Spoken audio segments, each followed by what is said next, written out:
Hey, Ray Brem here. Today I want to talk to you about bad reviews and put them into context. You've spent a lot of time creating your work and bad reviews hurt. That's our emotional side, and as creators, we almost all have a lot of emotion. The first thing I want to do is distinguish between two types of bad reviews. The first bad review is one that's correct. Maybe you have some typos or, hey, it's your first book, it ain't gonna be perfect.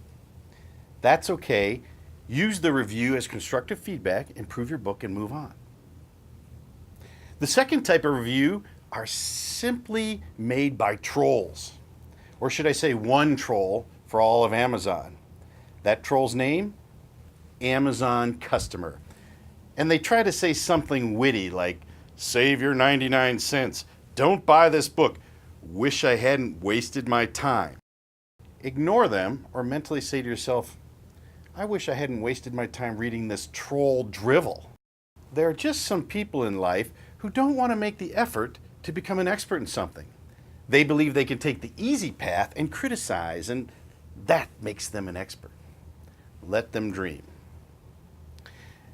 Now that we're done with that, let's set all the emotions aside, because I can get a bit emotional, and take a look at bad reviews from a logical standpoint, because there are many good reasons that bad reviews are good. And here are my 8 laws of why bad reviews are good for your book. Number 1, as I said, if the bad review points out some deficiencies in your work, they've actually helped you improve your book. So we go fix it and we move on.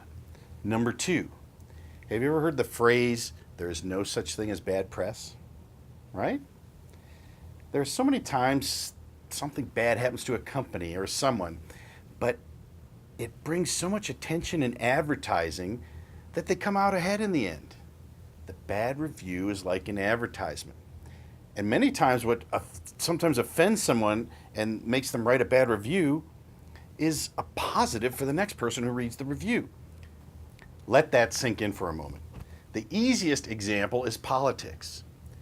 If a reviewer from political party B reads a book favoring political party A, they leave a bad review. It's almost guaranteed. Sometimes after simply reading the title, they'll write that bad review, right? But when a reader that favors political party A shows up and reads that review, now he or she is more likely to read the book. If you make a stand, pick a side, and go deeper, your book is better. And you will get bad reviews. Number 3, troll-like bad reviews are actually very helpful. What? If they are ridiculous, people ignore them, yet they add legitimacy to your book. If your book has all 5-star reviews, that seems fishy to the prospective reader. In fact, when you launch, you generally have favorable readers writing your early reviews. You will sometimes get a bad review just for having that. I know I have. So if I'm looking at a book and I see all 5-star reviews, I think it's fishy. If I see mostly 5-star reviews and a couple of 1-star reviews, then I go and read the 1-star reviews. When I realize they're troll-like reviews or even a non-troll pointing out some general things, I say, okay, these bad reviews don't mean anything to me, but now I'll go read the book because it wasn't all 5 stars and the 1 stars were not meaningful. Number 4, you are not a real author until you get a bad review.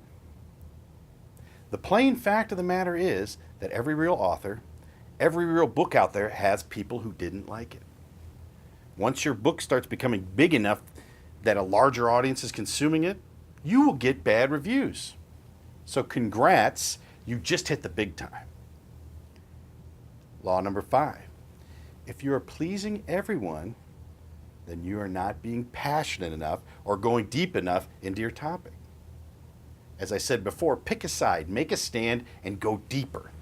Your book is really not worth reading unless you take a side on an issue, and that will make somebody mad. So if you get nothing else from this video, remember this: your book is not worth reading unless you piss some people off. Number 6, reviews become a numbers game after 50 or so. What? What does that mean? Every review adds to your count. And once you get above 50, you're focused on getting 100 reviews. Every subsequent review, regardless of how many stars they gave, increases that number. Think of it this way. Would you rather have 50 reviews with an average of 5 stars or 100 reviews with an average of 4.8? I know I want the 100. So when I get over 50 and I get a bad review, here's what I do. I stand up and say out loud, imagining the person who wrote the bad review is right there in front of me. And I say, thank you. You're actually helping me and you don't even know it. Ha ha. Number 7, people who leave anonymous reviews are not authorities. They're trolls. People are wising up to this who read the reviews. But you cannot guide your life by feedback from people who criticize anonymously. You cannot shape your book or your course or how you feel about yourself by people who don't even have the courage to sign their name to a critique. So ignore them. They look foolish, not you. Number 8, great leaders are not easily offended. And this is what separates you from the troll. By writing a book, you have become a leader. Michael Hyatt said in a recent blog post, being offended is a choice. You get to decide how you react to it.